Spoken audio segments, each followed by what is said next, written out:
Hello, friends, and welcome to the Interworld podcast, where we explore the intersection of personal and collective transformation. My name is Yasha S. Wagner, and I'm a PhD researcher in the field of psychology, well-being, and spirituality, as well as the founder of the Interworld Institute for Inner World Peace. You can learn more about our nonprofit initiatives by going to interworld.org. Today I have the great honor and pleasure of interviewing a very dear friend, Dr. Melanie Rodríguez Prosper.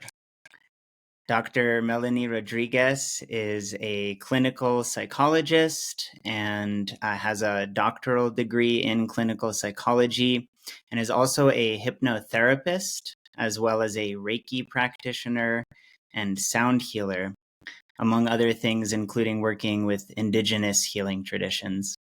So today we're going to discuss all of those topics and more. Melanie and her partner Diego also hosted me in Puerto Rico last year, and we're incredibly gracious friends and hosts and are residents of that beautiful island.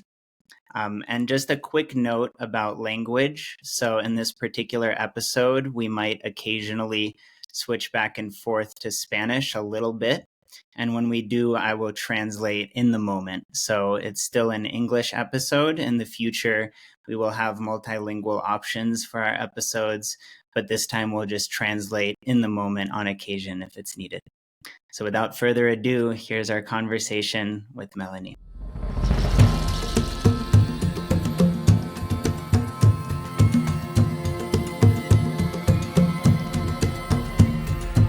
Hola, how's it going, Melanie? It is going great. Thank you for having me here. It's such a blessing and a pleasure. I feel very grateful. Yeah, we're very grateful to have you on the podcast. Thank you. So I know that I gave a brief introduction to your work, but I'm wondering if you could share with us and our audience just a little more about who you are, where you come from, what you do, just so we can learn about your story and your mission. Thank you. So, hello everyone. My name is Melanie Rodríguez. As Jasha said before, I am a doctor in clinical psychology. I also integrate another therapy modalities such as hypnotherapy, Reiki, and sound healing. And my work is based on the holistic concept of the human being, that we are, influenced by different aspects, of life. And I work with the mind connected to the emotions, which is the energy in the body, and hypnotherapy, which is like going very deep into our internal conflicts. And I basically help people transform their lives and acquire a better well-being. Beautiful. Thank you.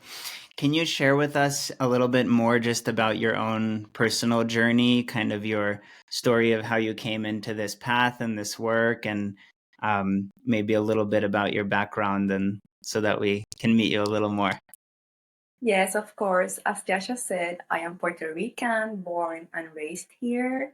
And I study a bachelor in psychology. I felt like the calling to help people. I just felt it within me, and it was that inner voice guiding me. And then I pursue a doctoral degree in clinical psychology to further my practice. And when I was finishing the doctoral degree, I was called into the indigenous traditions.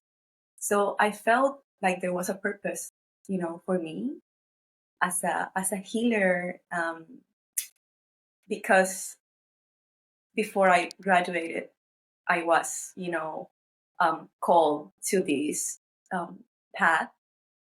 And then when I graduated, my practice was guided, in a certain way.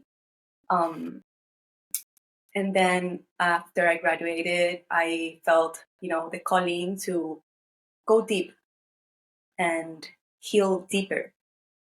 And then I did my certification in hypnotherapy. And after that, then I did my certification in as a Reiki practitioner. And, then I got like my whole package, and it was a continuous discovery, going within with these indigenous practices to, find my own personal medicine, my gifts, to, share them with the world and help other people like heal and learn, because I always tell my patients, it's not that you are depressed, it's that no one told you, there's no educations about the mind or emotions. So I am here to educate you, for you to have the tools, not only for this situation in this moment, but for your life. So I feel that I am a teacher. I am teaching people how to heal themselves, and it feels like a blessed path and a blessed work, because just giving, a glimpse of what are we going to be discussing today, we are all connected, and when other people heal, I heal, because we are all connected, and we will discuss this furthermore in a few minutes, but it feels like a blessed work. Mm-hmm. Yeah. And I don't feel that this is work, because it feels like my whole being is this, like that medicine, and it feels like a purpose, like I am living, what I was, uh, uh, what I was, what I have to do here in this lifetime. Yeah. Mm-hmm. Beautiful. Thank you, Melanie. So we will, as you say, go into each modality that you work with and unpack it. This is an educational podcast. So we want to really understand a little more about how each of these modalities that you offer works and what it means. But before we do that, I'm wondering if you could share just a little bit of like an insight or some core principles that you find help the people that you work with. Like, what do you encounter that people are often struggling with in their lives? Yeah. And what kind of core insights or practical tips and principles can you give? Just a few helpful, Yeah. illuminating pieces of advice for people in our own life and people that may benefit from those insights and those realizations. Like, how would you share just a basic introduction for what might help people in their own journey? Yeah. Well, the first thing I always tell every client is that you need to be a friend of your mind. You need to understand your mind, and you need to be very close to your mind every day. So when you wake up, you need to, not waking up is not only opening the eyes, is opening and connecting with your conscious mind, And I tell them each morning they should wake up, but really wake up, to create their themselves consciously. Like, who am I going to be today? What work with my mind I am going to be doing today? Is that start the day very consciously of how you're going to direct your thoughts, and your mind and your focus. It's like a daily discipline, daily mind discipline, And I always tell them, I tell you this, but it's because I also do it, I educate with my example, always. I always tell them even what I do, so that they have like a little bit of context. So that's the first thing I will recommend. The second thing is that you also should start the day not only working with your mind, but also like working with your body. Move your body.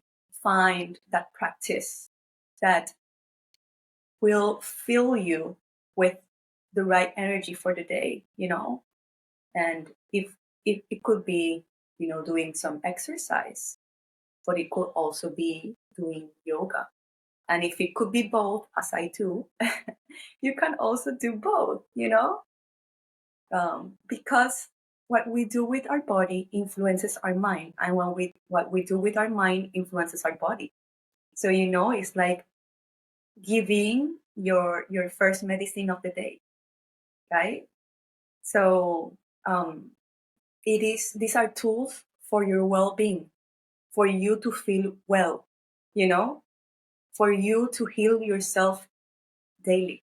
So I teach my clients how to heal themselves, to create a lifestyle, a daily lifestyle, daily routines to being conscious, that everything that we do or we don't do, has an impact in us, and then in our lives. So if I start the day like being very centered, then I am starting to create my day from there. But also, what's going to happen in my day will be an effect of what I do or what I don't do since the morning. But not only to leave it in the morning, then you have to be connected throughout your day to that intention you set in the early morning of who you are going to be today, and how are you going to direct your thoughts and how you're going to behave. It's like if you are present, with you throughout all of your day. So you are connected with yourself. You have a relationship with yourself. So I teach them to deepen, their relationship with themselves, to love themselves, to be connected to themselves. So that's basically what I will share. Wow, this is so valuable and so important. I really want to emphasize that. And I actually want to echo back some of what I'm hearing, because I really want to make sure that anyone who might listen to this gets it fully, because I think it's so important. And I don't know that we've ever even touched on this in this podcast and any other episodes yet. Yeah. But it's actually at the core of my own work too. And I couldn't agree more. So what I'm hearing you say is that, yes, you take a holistic approach to helping people learn how to upkeep their own well-being, right? And that relates also to their relationship with the surroundings, with other people, that we're all connected, and that life in general influence us, and we're influencing our surroundings. So it's all connected. But then when I'm asking you about like key insights, you went directly to this advice to wake up consciously, to start each day with a conscious intention, with not just waking up into some habit. Like often maybe we look at our phone or we get distracted, but to wake up, maybe we remember our dreams, or maybe we set our intention for the day, but we're doing it with this consciousness, with an awareness as soon as we're awake. And I think that that's so deeply important. And that's a very, very valuable lesson. And then you're also saying to do a movement practice each morning, to bring in some energy for your day, whether it's exercise or yoga or both. And I think that this is something that's missing in some ways from our dominant model of medicine in our society, which is that when there's a problem, we go fix it and we try to stop the symptoms. But this is a preventative approach that can make it so that we don't have the problem in the first place, because we're moving every morning and we're keeping ourselves healthy ahead of time. And I think they say if you don't make time for your wellness, then you'll have to make time for your illness. So it's a preventative approach, right? And then you're saying throughout the day to remember that energy and that intention and that awareness that you set at the beginning. And so you're like weaving this presence and this consciousness through your whole existence and your life. And I think that this is some of the most life-changing advice. It took 1 to 5 minutes for us to convey, But if someone listens to that and actually puts it into practice in their own day-to-day existence and their own practices and routines, it can change your whole life and your sense of self. So I think that that's really important. And there's one thing I want to add, which is at the end of the day, the value of recapitulating, meditating, and releasing the energy of the day and seeing how your day went so that you can go back through it the way you might remember a dream and let it, put it to rest to go into the night and the next day would be kind of my last note. And I don't know if you also want to add any last notes before we move into the specific modalities. Sure. Yeah. For everyone who is asking, what is to be awakened? What is, this awakening of consciousness? And it's this is to awaken the conscious mind, in the word, the words, and the sentence, it's giving you the meaning is to awaken the consciousness, at every moment. The more you can be present with yourself, with what you are thinking, like being there, you are being awakened. You are not asleep, like doing things in autopilot. So that is the path of the the awakening path. And yeah. Thank you for adding that. Go ahead. I was going to say another thing, but I forgot. So if I remember, I will. Feel free. Interrupt me. Let me know. But I'm glad you mentioned awakening and how what we're describing about our day-to-day habits and existence with bringing consciousness there as being the process of really waking up. Because we think we're awake, but we go through life unconsciously, automatically, like it's a dream, just driven by avoiding pain, looking for pleasure, distractions, and like our old habits. But if we consciously create our life and create our habits and take responsibility for our own existence, then it's like we're becoming lucid in that dream and we're remembering who we are as the creators of our own reality. And so I'm glad you're bringing that in, because you mentioned holistic, including mind and emotions and body and energy, but it also includes this spiritual dimension that's sort of transcendental. It's difficult to describe the nature of consciousness, but even the word awake, it's like the meaning of the word Buddha too is to wake up, right? So that spiritual dimension of awakening, or the light of consciousness, the illumination of consciousness that permeates as a core theme in many of the different world traditions as well. So I think that that's really good to remember the spiritual component. Yeah, now I remember what I was going to tell you is that I guide people, my clients, to being connected to their inner world, because we are always so connected to the outside world, and no one teaches us like to how to connect with us, so we are disconnected from ourselves.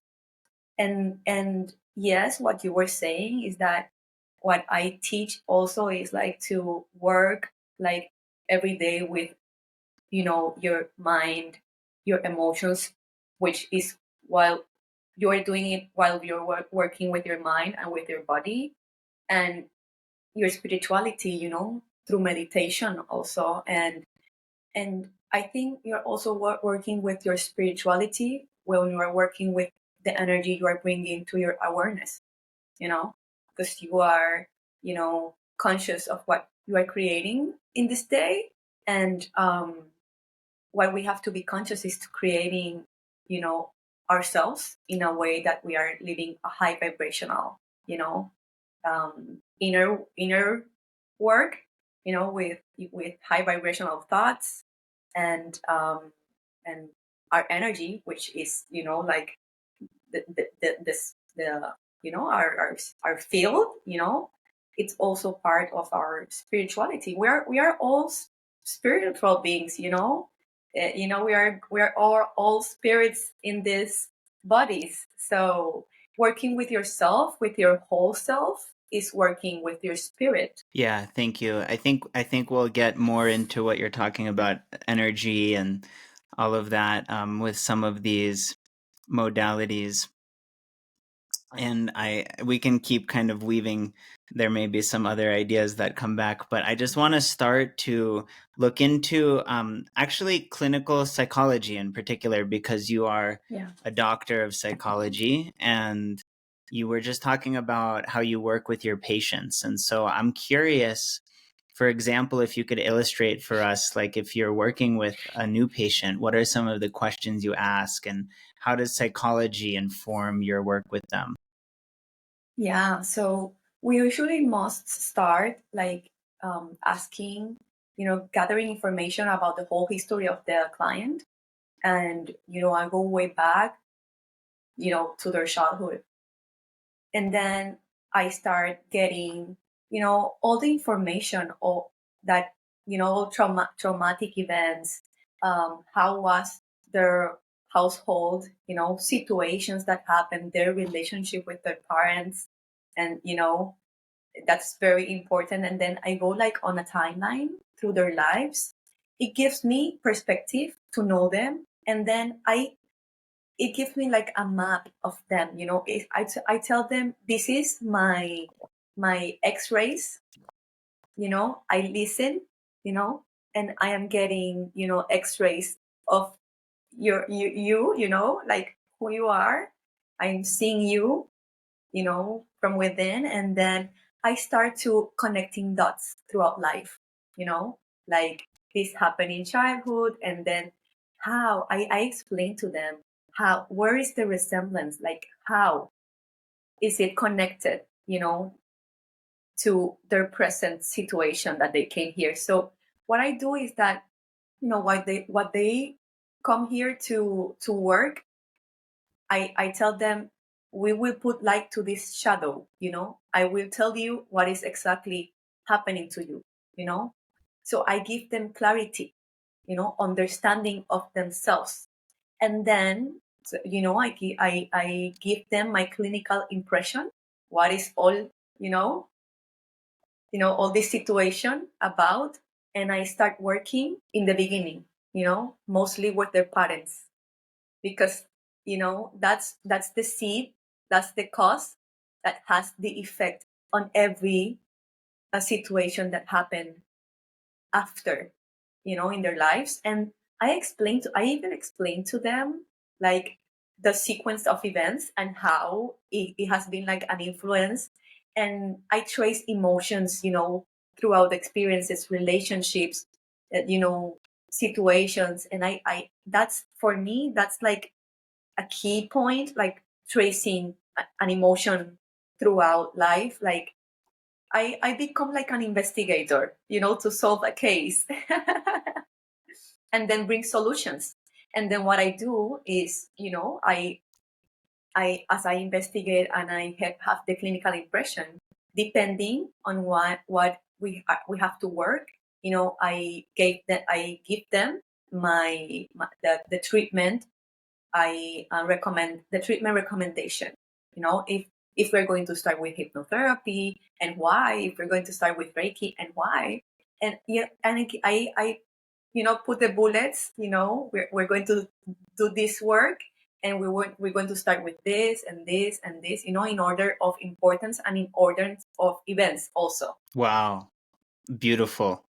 It's a subtle and nuanced science, and I think that it's really valuable, this insight that like our seeds are planted in our earliest memories, or maybe things we've even forgotten from a long, long time ago, but that we can go back to look at the root causes and the earliest examples of things that we're already forgetting, and how that past informs our relationships and our personal process and emotions and struggles and things in the present.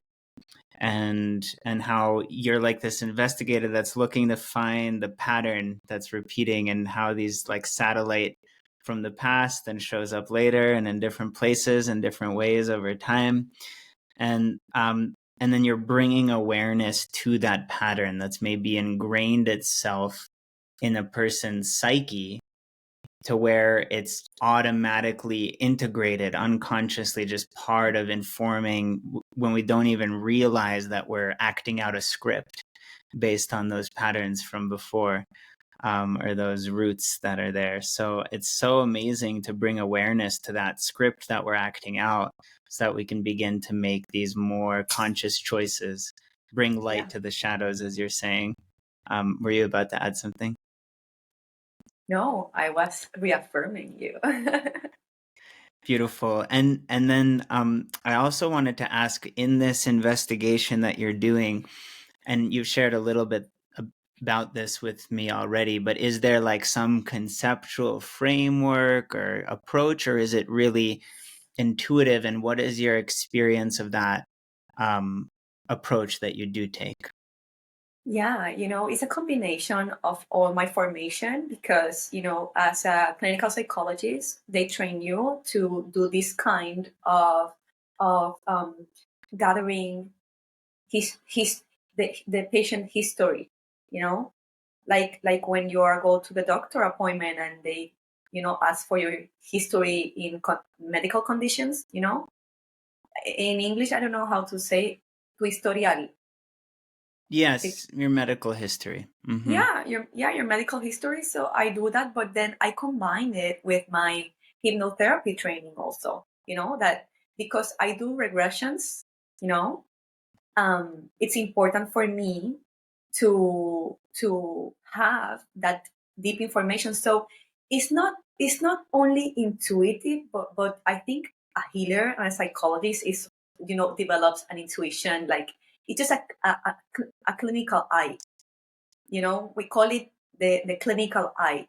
It's something that you are trained, and it just where to move, like where to look for things. You just develop that kind of like skill. So it's a skill that you are trained for, that skill to develop that, and then you become like more of an expert on it. Then you know where to go, what questions to ask, what's relevant, and what's important. So it's kind of that. Yeah, I think that it's also valuable, even with the clinical psychology component, that to take that approach of educating people on how to see themselves, because that's where the real transformation happens. It's not just that I'm going to tell you that this is the pattern that you have or that I notice, but like my own experience, and this is what you said you do, is that you're teaching how to heal yourself. Like my own experience, I was recently hearing another psychologist talk about, as you're saying, how the relationship with primary caregivers in the earliest childhood memories, formative years, which for many people are a relationship to their parents, could then get translated and like projected onto what they're attracted to, or what they attract to them in their relationships. And so if there's some difficulty in the beginning, that could then express itself later in life. And I was reflecting on that and on this insight that it doesn't even have to be the parent of the opposite sex, like, a father for a woman or a mother for a man. Like it can also be the other way around, and then still influence the later relationships. So like a man whose father was leaving, like maybe then experiences some sort of unconscious pattern with that they're leaving, or they're bringing someone who is leaving, and it can all play out in that way. But I was realizing how valuable it is to see that in oneself, like to notice, oh, there was a root there, and there's like this other pattern here. And like that's where more of an epiphany happens than if somebody just tells you what it might be. Yeah, I will tell you about that technology, of the mind, the memories which are in the mind, the emotional memory which is in the body, and then the energy field, which is how we are vibrating. But our energy field is the result of everything we have like stored in our body, and in our mind. So if we have stored in certain parts of my body, um, situations with certain emotions that were a pattern for me growing up, to experience that situation, then if I haven't healed that and make conscious that unconscious trauma or conflict, um, then I will, yes, of course, attract that. But it's because there is no other. They are just a reflection of myself, you know? My outer world is a reflection of my inner world, you know? So they are our mirrors. I teach my clients that don't be a victim of that person, you know? He or she is your mirror so that you see that part of yourself that needed healing. Today, I am showing it to you. It is this. Now, you can transform your relationship with that person to gratitude, you know, and I teach them, you know, to even be free from, you know, um, condemning themselves to feel anger towards that person. You did this to me. No, no, no. That person did something good for you, you know. He's just your mirror so that you can see yourself, you know, and that is living through a superior wisdom of life. You are understanding everything. And that's the root of my work, you know, understanding the things that are very difficult to understand, you know. I help, you know, my clients to understand, but understand like from, uh, you know, a higher wisdom, you know, of life, of what is everything, you know, of, you know, and that's the intersection of energy, which is one of my works, you know, and the depth of our root conflicts with is what I also work in my hypnotherapy, but also like how do you work with it in your daily life to heal yourself, which is like the tools I give them as their daily life to, you know, change their life, you know, and heal that part of themselves. Yeah, I just want to say I was so excited, to be honest, by everything you just shared. And I'm especially glad that you mention our outer world being a reflection of our inner world. And one of the reasons I just want to highlight that every time it comes up on this podcast is that is why this is called the Interworld podcast. That's at the core of the mission and the philosophy of our whole nonprofit organization and all of the work we do is this interconnectedness of the inner and outer worlds and how the whole world is happening inside of us, and what's happening inside of us is the whole world that we're experiencing. And so the depth of that study of the inner and outer world, and their seamless oneness, the illusion, the separation between them being an illusion, that's really at the heart of this podcast and this exploration of that intersection of personal and collective transformation. So I'm really glad you mentioned that. I just wanted to highlight that. And I also want to point out, you know, when you say like that, you're finding the patterns that are blocking you inside of yourself from your past, and then you can heal that, you can release that. It was reminding me, like from the beginning of this conversation, we're talking about presence, we're talking about awareness. And sometimes we may need to find a way to heal and release and let go of the past and the things under the surface that are holding on, in order to be fully present. But then when we are present and we do let go of the stories, of our limitations and our shame and our need to prove ourselves and all these things, and we're natural and we're present and we're like free from that, then I feel that all the other qualities that we're looking for just naturally arise and are included in that presence. The qualities of forgiveness, of gratitude, of appreciation and kindness, all of these things naturally come from that state. And um, I just wanted to say that, and say that, you know, the way you're describing taking on this attitude that you're not a victim, but that it's all mirroring something to show you yourself. It's like that attitude of empowering yourself to treat your whole life as a school. The whole thing is teaching you. Everyone and everything is your teacher.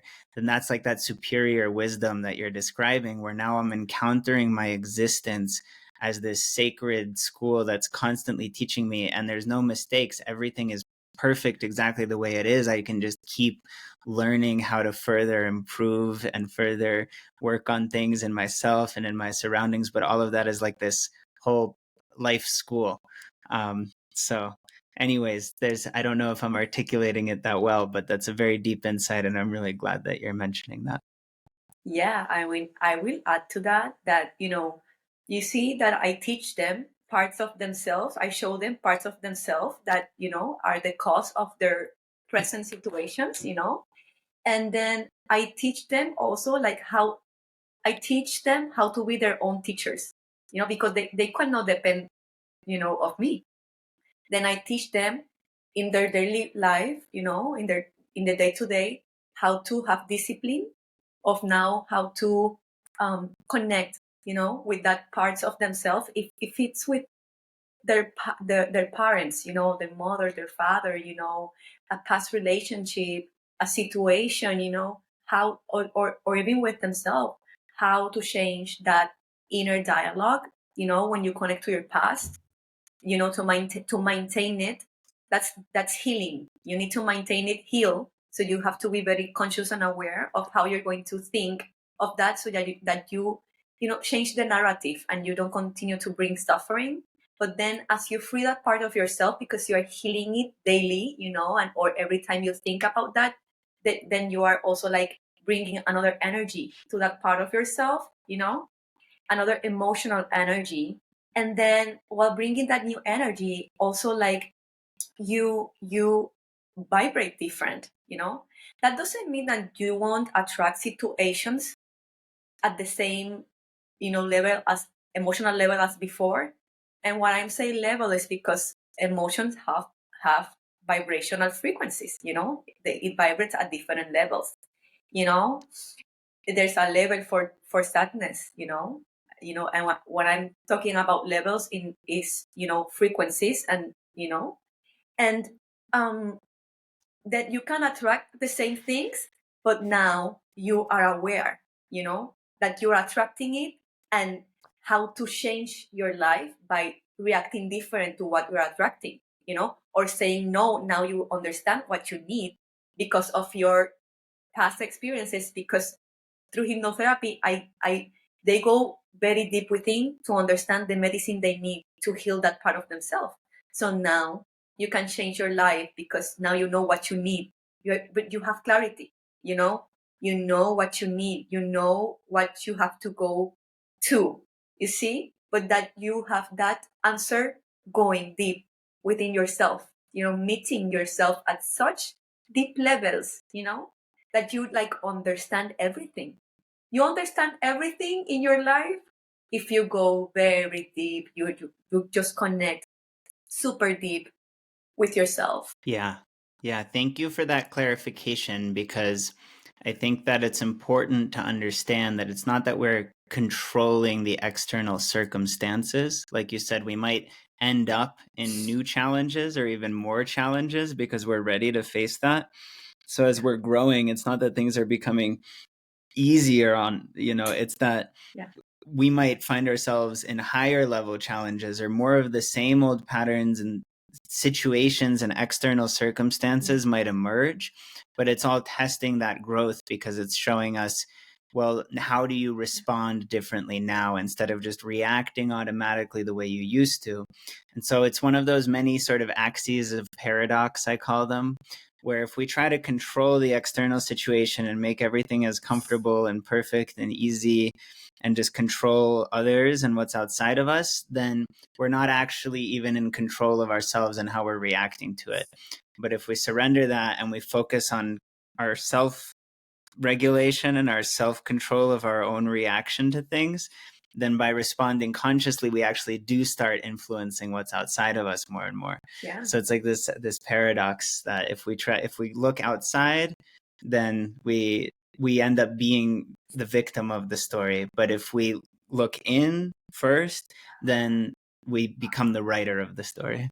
Yeah, that's what I always say. If you want to change your world, your world outside, change your world inside, because your world outside is just the projection, of your inner world, of your ideas, your belief system, your programations, which are all of your life experiences, and what you're repeating unconsciously, you know. So that's a deeper part of awakening, you know. Awakening ourselves very deeply is like putting more light to the parts of myself that, you know, are my shadows, things I don't see that I'm doing, and I'm doing automatically. Like, I put light, you know, I see them, and now I know how to work different with that part of myself. And then I start, you know, to changing my life experience by changing my past experience, you know, and my inner world. Yeah. Yeah, our conversation is so rich that we've gone on a whole journey with it already. But with the time we have left, I want to start going more into the specific modalities. So maybe we can start with hypnotherapy. And you mentioned that, you know, when you work with a client, you start to recommend what might be a next step. So let's start with hypnotherapy as one example of another modality. What is that? How does it work? Can you just introduce us to it and why you use it, and kind of give our listeners an understanding what it means? I'm also curious to learn more. Yeah, hypnotherapy is a therapy modality that works of, you know, as reprogramming your belief systems, you know, and also like um, your memories. So it's like a subconscious kind of therapy, you know, that works with your subconscious. Um, and because it is said that our subconscious mind and our unconscious mind um, rules like a 95% of ourselves. That's what we call the monkey brain, you know, like the one that just goes in an automatic, and then it it influences our lives. 95% of ourself is being influenced, you know, by our subconscious mind. We have only like 5 to 10% approximately of our conscious mind, which is our reflective mind, the mind that we use like uh, to say, okay, let me see, should I do this or should I don't do this? But then you have like this 90 or 95% that is so strong over that 5 to 10%, that's why the more aware we are, you know, the more we train. You know, we are the teacher of our subconscious mind, and we get out of that programmation. But that's why we need to be aware, like, most of the time, so that we don't get asleep and get back into those patterns, you know. So hypnotherapy have a different kind of types of work, you know. It works by you know, deeply reprogramming your belief system, as I said before. So it can help you like change, you know, certain ways of thinking that maybe are limiting, limiting yourself.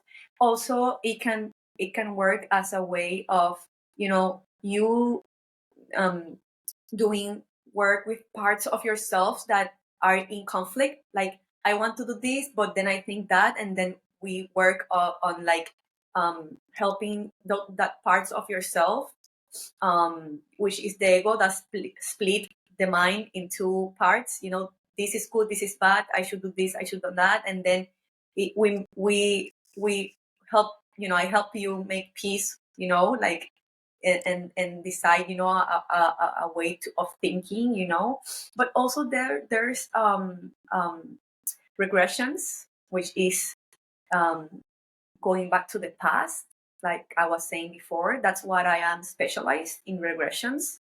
I usually do the child regressions, because it's not because I choose it. It's just that everything, you know, almost every client, it's just like the root cause is in their childhood or their adolescenthood. I even had patients that go into inside the belly of their mother. Um, you know, it's very impressive. And yeah, the client, you know, it's called hypnotherapy because it's therapy but with your eyes closed, so that you go you are connected to your inner world, and that you're so focused, concentrated in your inner work, because we are going deep. And it's not the same to work with our memories if we are like with our eyes open, and um, not that concentrated. We can get distracted. So we close our eyes so that we go deep. How deep do we go? It's just a meditative state. I just um, guide every patient at the beginning uh, through a okay, let me translate. Sí. Okay, progressive muscle relaxation of Mm-hmm. their whole body. So it's just a guiding them through like a meditative work of breathing and just like relaxing. So they just abandon mostly their conscious mind, and they just enter into that like meditative state, which is more close to the subconscious state, which the subconscious state is where we go to sleep. We are in our subconscious state. We are not awakened, but we are not unconscious. We are subconscious.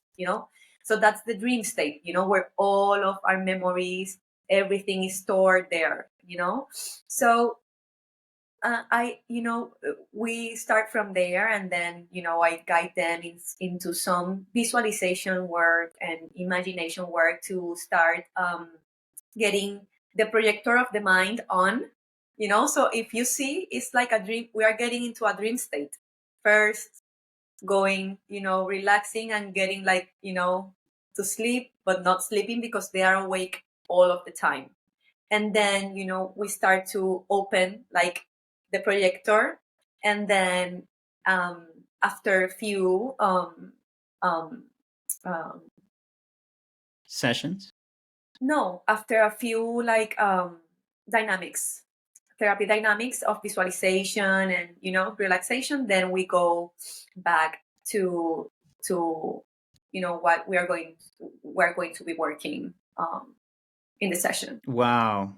This is so fascinating and so important. So you you're starting by acknowledging that we have, for example, these contradictions that are hard to resolve in ourselves between our ego and our subconscious. And we think that we know what we want to do and where we want to go and how we want to be, and we know what we don't want and that we don't like or that's bad for us. But then we struggle with, on the other hand, I'm doing the thing I don't want, or I keep not doing the thing I do want. And we have all these contradictions in our own decision making and our own ability to decide where we're going in our life, right? But that's related to the influence of our subconscious mind. And so through hypnotherapy, once you get a map and you connect the dots through hypnotherapy, there's this communication back and forth with the conscious and unconscious, and that you use techniques like closing the eyes and guiding a muscle relaxation, for example, which reminds me a lot of practices like yoga nidra, which are very ancient examples from different parts of the world of how to access these altered states of consciousness that are not just the ordinary superficial level of our mind and our day-to-day internal dialogue and so on that just jumps around, but instead it's going into a more expansive, altered state of consciousness through something like a progressive hypnotic relaxation, closing the eyes, having a voice guiding, relaxing all the muscles as one example. And that we access the subconscious mind. By doing that, we open the door to these other dimensions of our being than what we're normally able to deal with. The parts of us on the surface cannot force us into one or other way of acting that we want. But going under the surface, we get into the deeper level, the soil, into the roots, into the essence. And at that level, you also mentioned like everything is recorded there, all the memories. And I think the deeper we go, the more we realize there's almost like this Akashic field there, like the unconscious part of ourself already knows everything. Because for example, with dreams, which you mentioned, dreaming, you know, if a person is in a dream, sometimes we have dreams where we seem to see the future, or you come out of a dream and you're like, how did I know that thing in the dream? I don't remember how to do that, or how to say that, or whatever in my normal life, but in my dream I knew that somehow. So there's this subtle part of you that knows more, or that maybe is all knowing, but we don't normally have access to it. And so you're going through these regressions and through the hypnotherapy into those parts of ourselves that are deeper. And it's like you're reprogramming it. You're making a conscious choice of what new story do you want to plant there, or what old story needs to be looked at and resolved. And it's like kind of like you're editing the matrix almost. It's something very fascinating. Yeah, I want I to have a clarify question, but oh yeah, yeah, please. I want to clarify something, that these are two therapy techniques that are used apart. Is the one that you resolve a conflict, with your conscious mind, with what I want and what I think, that conflict of the conscious and subconscious mind, and then I split yourself, like you talk as both voices in your head, and then you talk, but you start solving them, but as you said, like very deep within yourself. So I guide you through a conversation of those parts of yourself, so that they meet at the middle, and it's very beautiful because it finds the solution. And then there's this other therapy technique, which is the one I do the most, which is regression. And it's that one that we go back, and then this regression, my therapy is, I work with your mind, your emotions, your body, and your spirit. How so? Because we work with the mind, with the memories, but we also work with the emotions, because it's a process, where we do the regression, then you tell me what's happening in that memory, like you enter in the memory. It's like you open a door, because all of our memories are stored in our subconscious mind. So it's like you go in there, you retrieve the memory, or you go in the memory, and you start telling me what's happening. It's like you re-experiencing, reliving that moment that mark yourself. And then we start to go through it. I just guide the process, but the patient do like most of the work. Is we talk, and then we even go like we even do like an ancestral work, because I usually, put them to go way back into their parents' childhood, so they can see what their parents experience, so they understand what is the pattern, and they heal like their relationship with their parents, because they can see, so they expand their visions way back to understand like what is the lineage, um la herida, La herida, no sé.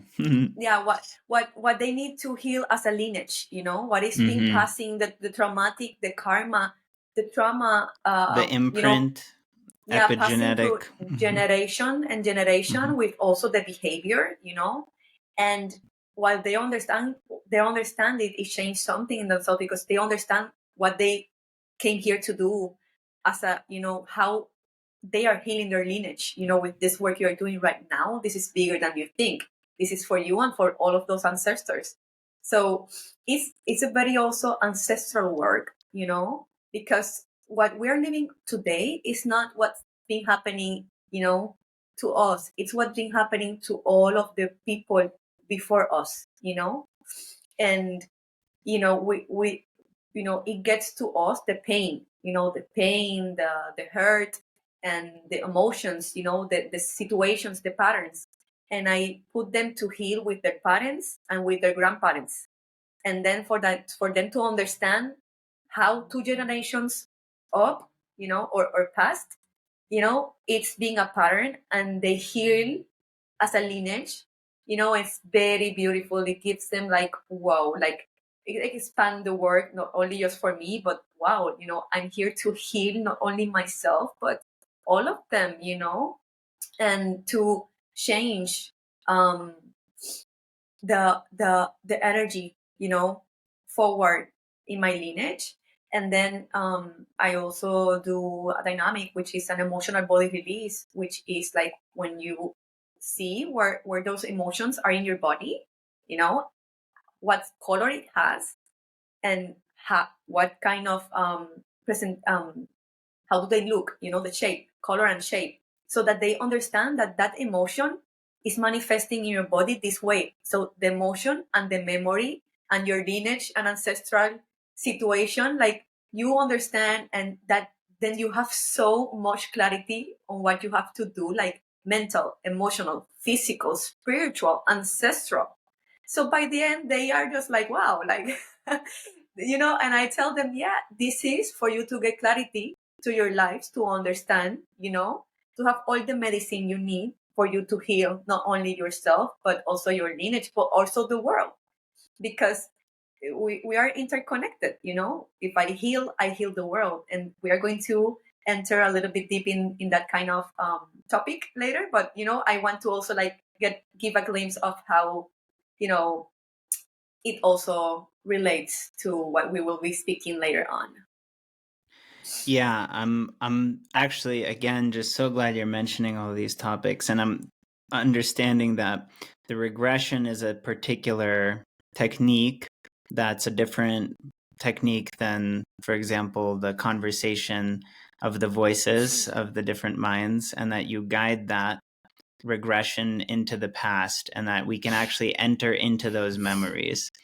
And there's a few different things that I want to unpack a little more here because they're so valuable. And one of them is I was actually already going to ask you questions that you started to answer right there in terms of the regression, about how far back does it go? Because you mentioned some people go into childhood, but some people regress all the way into the womb, which is this topic of like prenatal memory that I find very interesting. And I was even going to ask you about these theories of past lives and karma and the soul. And we'll come back to that in a sec. But you really helped reveal something there, that the memory can go all the way into the ancestral level. And there's kind of this new research in epigenetics that on the cellular level, right, we have our conscious memory in our brain, but we have memory imprinted. We have different types of memory: kinesthetic learning, muscle memory, memory at the level of our cells and our cellular memory. And in our cells, right, there's also our DNA and our genetic code. And the epigenetic research is showing that memory and different qualities and influences are passed from generation to generation forward. And so this is very special knowledge because, for example, a woman is born with all of the eggs in her body that she will ever have, right? Like when a woman is born, she has all the eggs that could become her future children already in her body. And when she is born with all of the eggs she'll ever have, she's born from having already been a part of the body of her mother, from being an egg inside of her mother who already had all those eggs when she was born from the body of her grandmother. And so, like, the physical genetic makeup, and there's this direct translation of the physical egg itself, and the cells become from the grandmother becoming the mother, becoming your body, all in one story, right? In one unbroken line. And so one interpretation that I've heard of the sort of popular now teachings of some of the native traditions of the Americas, which is this idea of the 7 generations, and like that we need to do the healing work for ourselves and for the world for 7 generations forward. And what kind of world are we leaving for our children's children's children? But one interpretation of that, based on this epigenetics and the cellular memory, the woman's body, and so on, is that there's this understanding that what if an alternative interpretation is that we are the 7th generation that we're healing for, because we're healing for 3 generations back and 3 generations forward based on this direct connection, 3 generations back through the cells and 3 generations forward. And when there's like some pattern going generation to generation, and we break it in our own lifetime, the pattern, or we make a change in our own lifetime, then and plant a new story, then that's affecting very directly the 3 generations forward, putting ourselves in the middle as the 7th. So there's different ways of interpreting that. But yeah, I guess the reason I wanted to come back to the idea of the soul is that aside from like the ancestral karma, what you described about going into memories, I feel it connects to what I said at the very beginning of our interview regarding each day. When you set the intention for the day, but at the end of the day, you can practice remembrance, right? And it's like this remembering of your whole day and recapitulation to process it and move through that and then be able to let that go. And that deep remembrance, I think, related to what you're talking about with regression, just like recapitulating your day, it can apply back further from your day into the past of your life, into remembering your whole life, like reintegrating your entire life story and all of the big experiences and everybody you met and interacted with. You can remember further back, not just one day, but do this remembrance practice for your whole existence. And then I think that at the deepest level, what are we ultimately remembering the deeper that we go back to our original nature before we're born? Ultimately, we can remember the soul, that we are eternal, and we can directly remember our being beyond birth and death, the memory of eternal life, as they say. So yeah, I think that that's like maybe the deepest level of coming back to remembrance, to home, to who we are. Once we remember our whole day and our whole life, and this incarnation is the memory of the totality. Oh my God, what you said is so beautiful, beautifully well said. And yeah, you know, our existence is not only what we're living right now, is we are influenced by all that happened before, and we need to remember that so that we know what we need to be doing here right now to continue to elevate the frequency of the universe. We are here to awaken our consciousness and to understand that we are light, you know and that we are light workers. If we if we attend the call, the call comes, and then when you are accept the work of the light worker, which is to raise your vibration, your light, and then you are healing not only yourself, not only your generations, not but also that like the entire world, but not only the world, like the entire universe. So let's come back to some of that at the end. But since you mention light work and raising your vibration and so on, and you also talked about different qualities and associations of how something feels or how you visualize it, its colors and so on. So I feel like this is a great moment to dive into the topic of Reiki, which I would also like to learn about and understand what is this other modality that you work with of Reiki and how does that work? What does all of this stuff we're talking about mean? And what does that modality look like in terms of the work that you're doing when you're practicing Reiki? Great. So just to finish the topic of hypnotherapy, you asked me a question about how do people, get to certain memories. I always explain to my clients, to my patients, that your body have a natural doctor. If you get a scar, it heals naturally. If you um, hurt a bone, they just put, something to keep it, by of moving, but it heals itself by itself. We have a natural doctor within our bodies that is always fighting for our health, fighting bacteria, viruses, and everything. So I don't control, not nor the client control. That's why they abandon the conscious mind. And I also am not in control of their process. They are in control, but not in control, But they are guiding. I think this is the correct word. They are guiding their their experience. I'm just help them to like navigate it, like give them pointers so that we go to the right places, and then you will enter. It never fails, Yasha. They enter to the memory they need. It never fails because their body knows where to go to heal that part of themselves. That's why when you lose control, like you are not controlling it, it just knows, that inner wisdom, that inner doctor, we let that.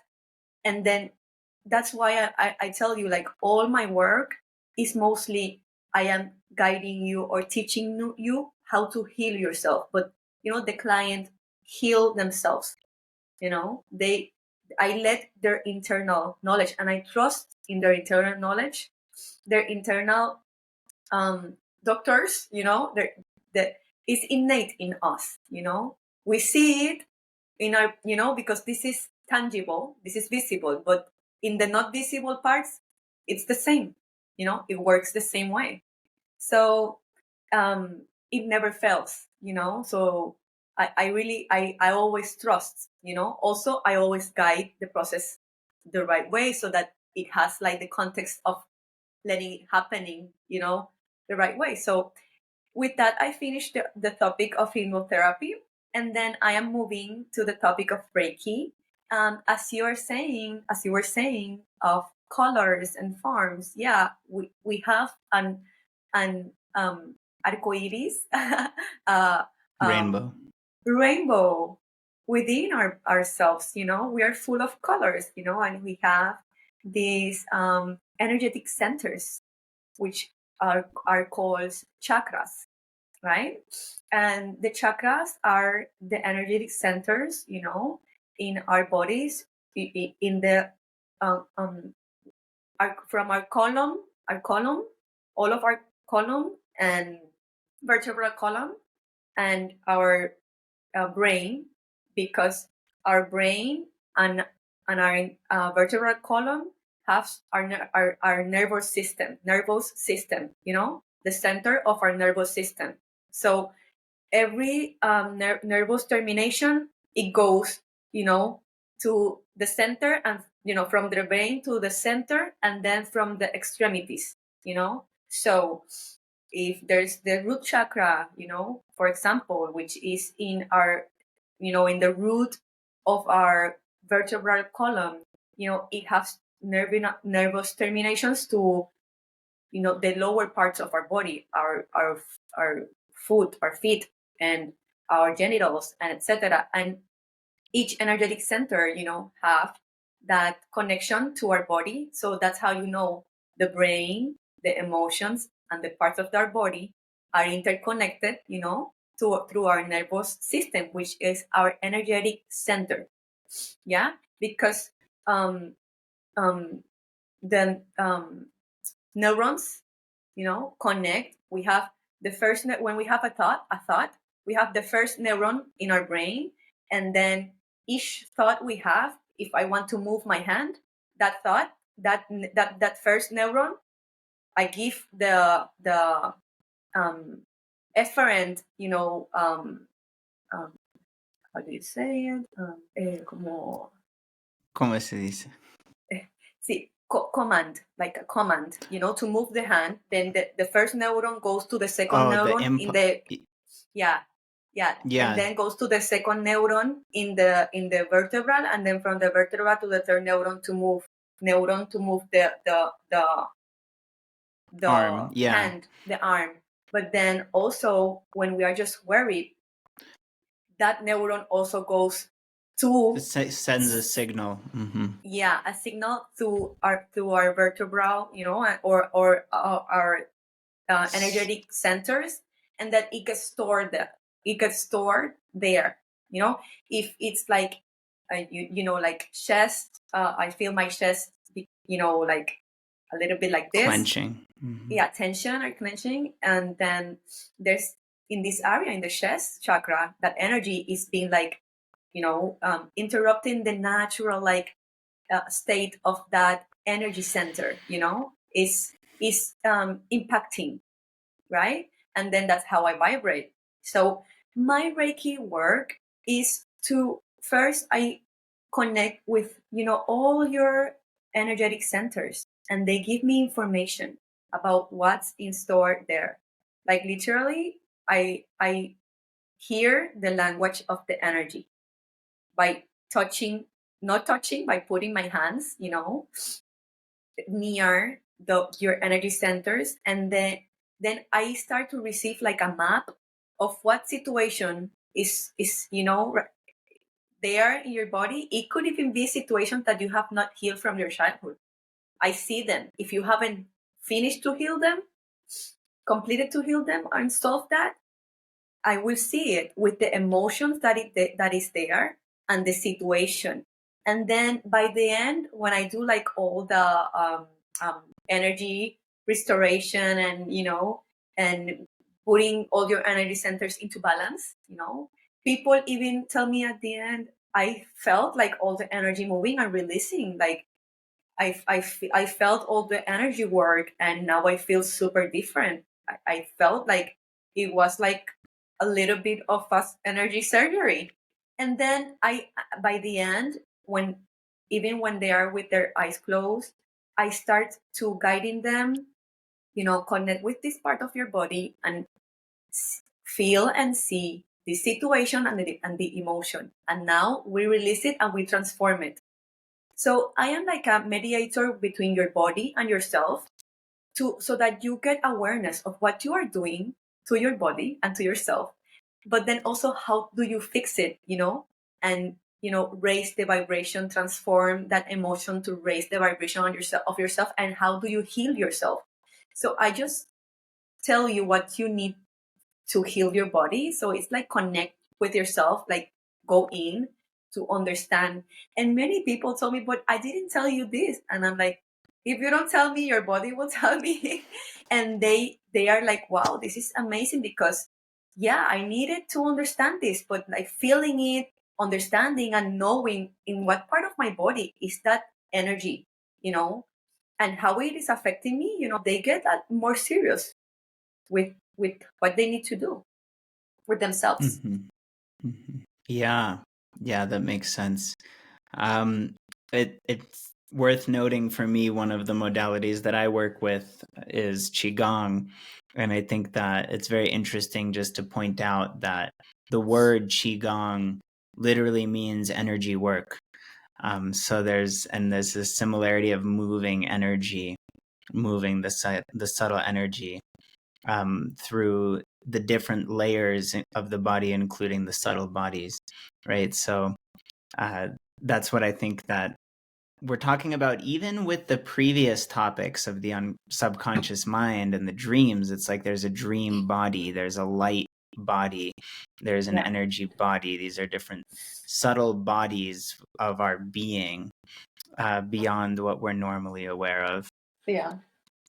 So, and I think bringing awareness into the energy as it's moving through our whole being, and feeling that even all the way into our physical bodies, so that we're feeling the movement of the subtle energy, can be a very transformative experience. But then noticing where the flow of that energy is blocked, and the different storage of different imprints and codes and information within our energy field and our energy system, so that we can clear those blockages and allow the energy to flow freely again, and so on, are all deep topics, but I think very related. And there's to what you're talking about with this Reiki modality, and the work that I'm somewhat familiar with as a Tai Chi instructor with Qigong.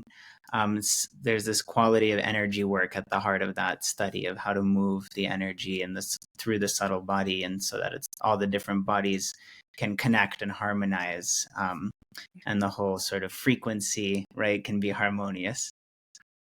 It's important to explain that every practitioner, psychologist, hypnotherapist, Reikis, has their own way, their own medicine. Like there's no certain specific way to implement these practices. You find like you develop your own. And if you see my therapy modalities like psychology, hypnotherapy, and Reiki, they are very intersect. They all meet at some point, but that is my medicine. I found my own personal medicine because it's mine. It works for me because it's my essence. It's in me. It works with all the aspects that I work, which is the mind, the body, the energy, and that's what a healer must do. You have to find your own medicine. We are not the same. We didn't came here to do the exact same things, and that's what makes your healing work more powerful. Because you are embodying like your real, true medicine. So that's very important also to mm, you know put into light.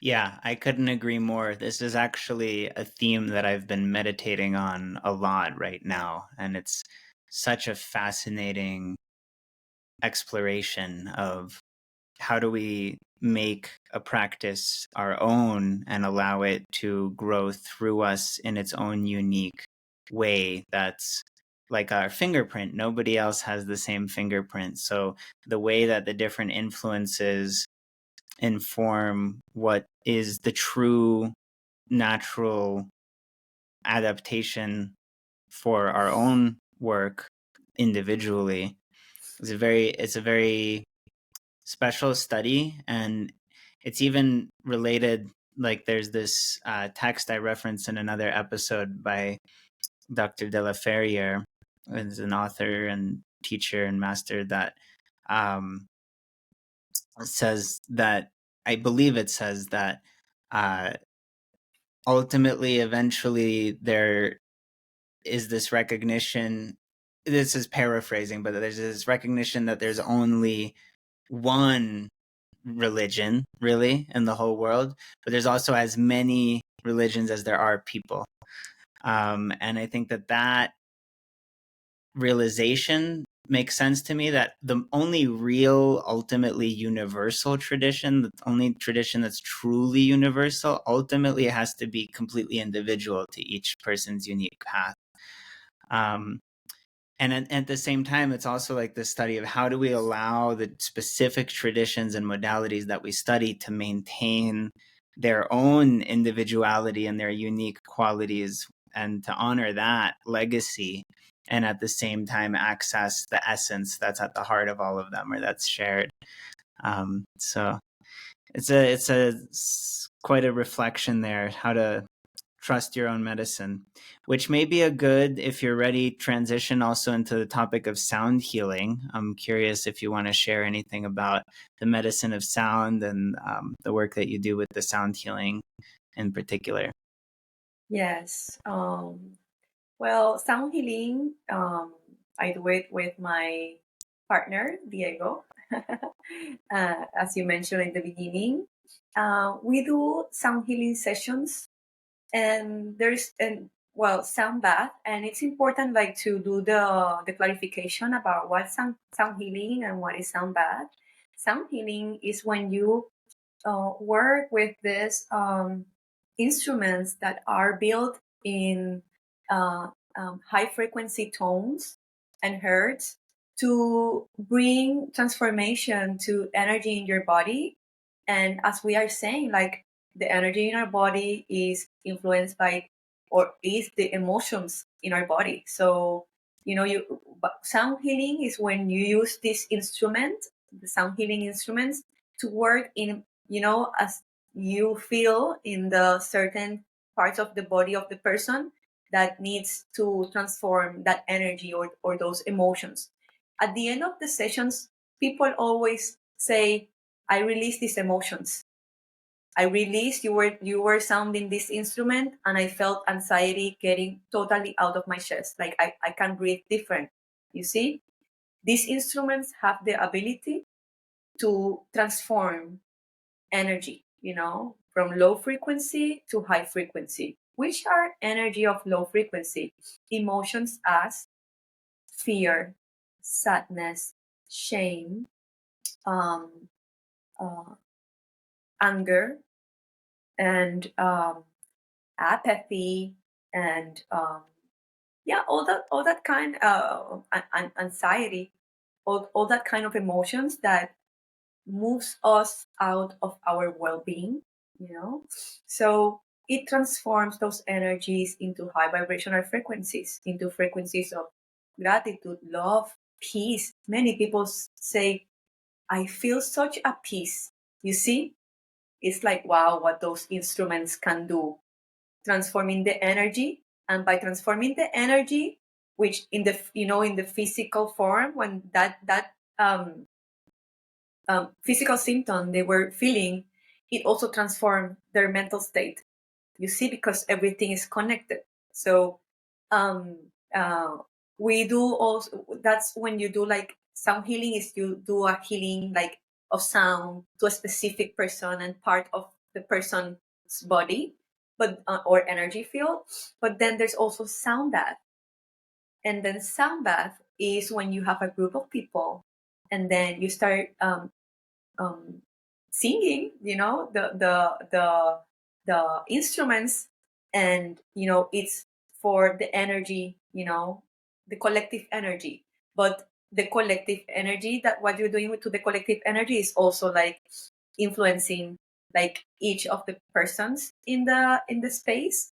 And us, what the work that we do is that we do sound bath, and we also do sound healing and private sound healings. But talking about sound bath, and also in the sound bath we go at some points, we sing some instruments to the general group, but then at some point we go also like to each person to do like a sound healing, when we see in their bodies that they need that, to release that energy or to transform that energy with the instruments. Beautiful. Yeah, it's such a primordial phenomenon, sound, right? It's so timeless, and this quality of sound, just like, also I think this applies in many ways to music and dancing and movement in general. These are all things that are like older than our own species. It's old, it's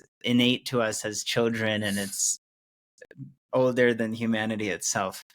And that quality of melody and sound and rhythm, the effect that sound has on our nervous system and our brain and our energy body, and the way that the vibrations of the sound waves interact with our whole being is so special and has such a powerful effect on us. And it can be used one way or another, but we're very sensitive to the influence of that vibration.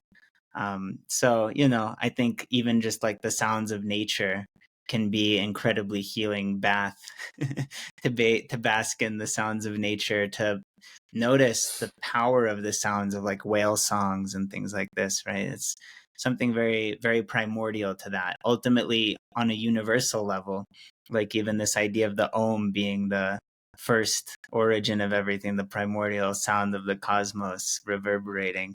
It's like everything is made of that, time and space and light and sound, made out of these vibratory fields of energy. And from what I can tell, even physics would confirm that there's this movement of energy and in these waves or spirals that's like at the core of everything in the universe. And it's awesome. I could say more about sound healing.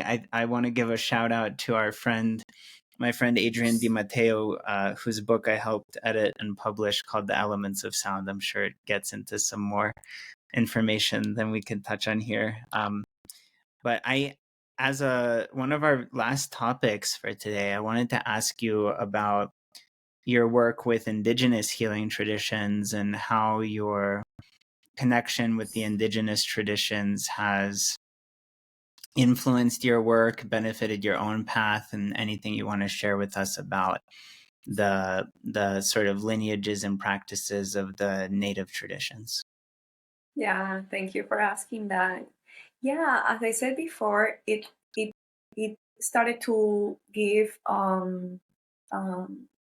the shape to uh, my work, or my purpose, and to shape me as the healer I am today. And but what it did to me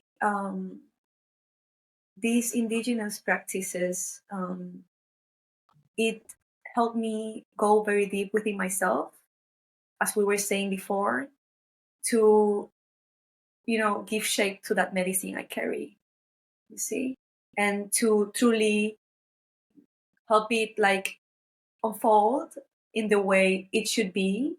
And I have been blessed to have a teacher, which is your same teacher. We share the same teacher.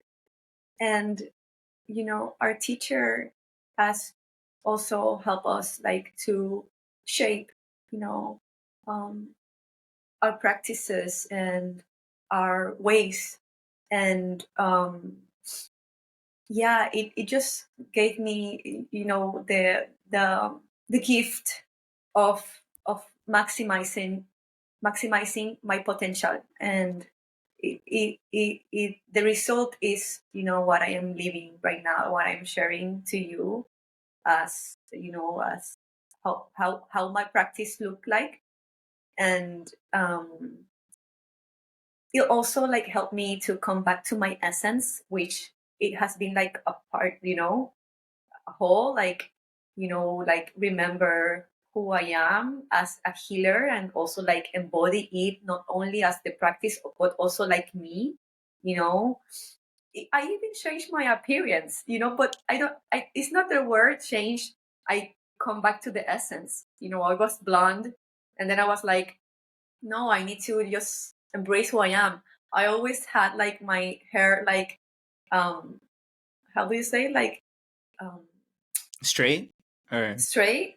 mm-hmm. And now I am embracing my, my my Waves, natural hair, curls. my Mm-hmm. waves, like it helped me come back to my essence, you see, like, but in my whole being, like my whole life experience.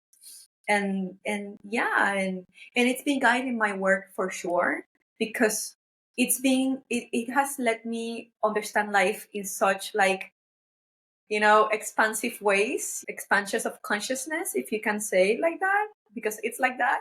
It's where you understand life like at another level of this experience of like very deep, but also very wide, but also very like, you know, um, you know, everything that it's here, like, very high. Hi. Mm-hmm. Yeah.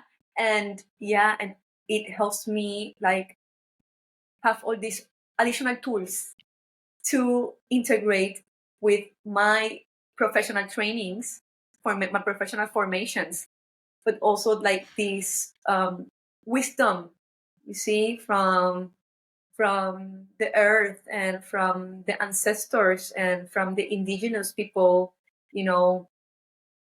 about healing.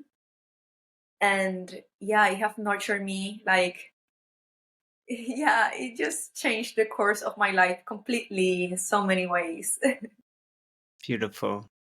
Thank you for sharing that. Yeah, I think we can um, name the gratitude and respect there for Maestro Manuel and the Golden Drum Yes. community in New York, and the larger depth of teachings and tradition there with the Taino indigenous elder and various other elders and traditions like the Mayan and um, South American, North American, all the different teachers that come through those centers and organization is very special and transformative, and in a powerful, life-changing way. So thank you for saying that.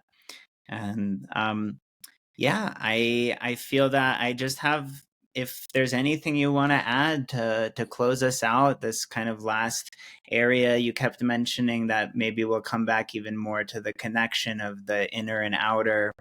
And even you were talking about neurons and the neural nervous system and the brain, right? And I now when the most newest, from what I know, current images of the universe beyond the intergalactic clusters is like this network of that looks like an mycelial network, or like a neural network, right, of the human brain too.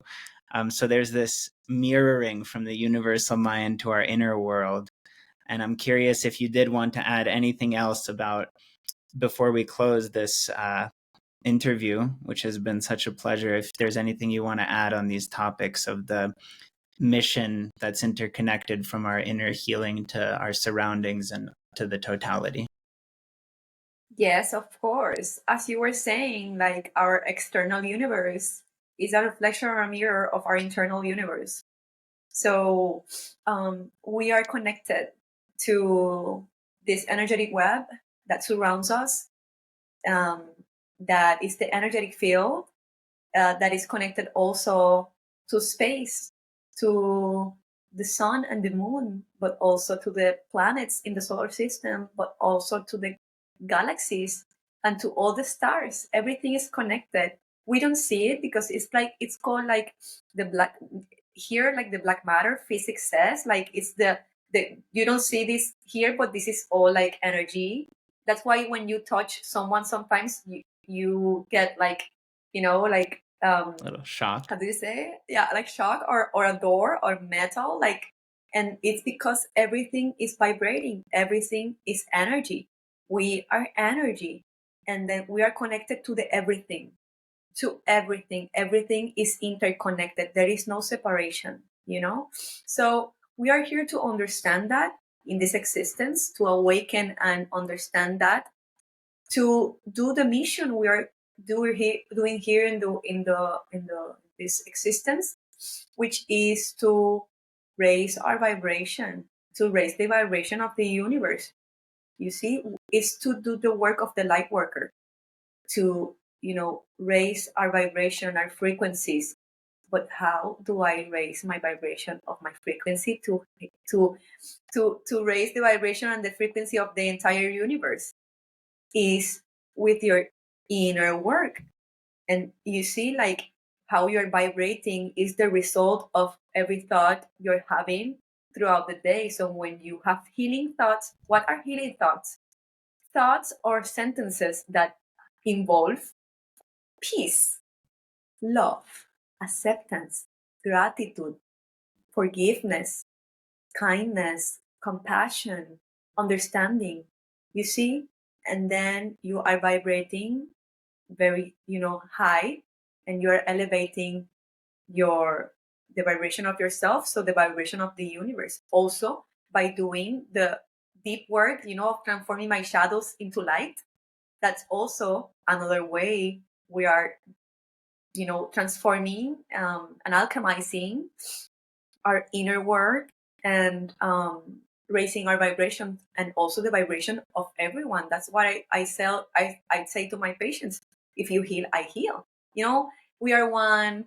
If you heal, I heal. It's because of this concept of interconnectedness, of this energy field that connects everything, us with plants, with trees, with the waters, with the air, with everything, with the earth, with everything. Everything is interconnected, and the higher we're vibrating, the higher we are in the connected or vibrating in the energy of the earth, of nature, and we are becoming one with it. And yeah, like that's what we're here to do, like, to heal ourselves, and by healing ourselves we heal the world. And that also, I tell my patients a lot that we are also came here to free ourselves. We are here to free ourselves from suffering, attachment to the situation that makes me suffer, and worries and fears. And then I teach my clients to free themselves in their minds. You see? But if you see the mind and you say it's a reflection of the whole universe, then I am freeing also my universe and the universe out of me. You see? And then I teach them how to transform or alchemize their way of thinking, to be connected to a higher way of thinking, which is the higher way of thinking of the light, of the everything, And then that higher way of thinking is a little bit of what we've been talking throughout this conversation, which is like how I understand situations in a superior wisdom, wise way, so that I free myself from, if example, if I was worried, I transform my worry into trust. You see, I am using another energy technology, and now I am walking the light path. You see, and if I have fear, I also transform fear into trust. I trust. It's like seeing with another kind of eye. You see, it's you trust in that light, mystery, and you're putting it to work towards you. You see, and then you transform also anger into forgiveness or into gratitude. You see, because you are understanding your life situations at a whole nother level that just it gets your energy, higher, and then you Yeah. And yeah. no, I don't mean to interrupt. I just want to say, I Yeah, think that if anyone, like, if it sounds too good to be true, it can be grounded like in the literal experience or example of just actual frustration or anger that you might have triggered day to day in some situation. It's like, well, when you apply empathy and understanding and compassion in that place that's frustrating or difficult, it transforms the experience that you're having because you view the situation through a different set of eyes. As you're saying, it's like you're applying a different lens to cultivate understanding of, okay, I can relate to that, or actually I do that too. And so you look at it, and then you can be more gentle or more patient, more tolerant, more soft and forgiving, and so on. And this is actually transformative for ourselves, but it's also practical in our lives. It transforms our relations and relationships with others and our surroundings. And ultimately, the work that you're doing is a great inspiration, because you're showing us that even beyond our inner work itself reveals also our mission on the planet to help others. And so it's like this ripple effect. And ultimately, it's immeasurable. And that's like the grand scheme of things, is that it's all fractal, right? So that's what we're describing, is that there's this holographic fractal nature or quality to reality. And that means that it's self-similar at every scale, from micro to macro, as above, so below.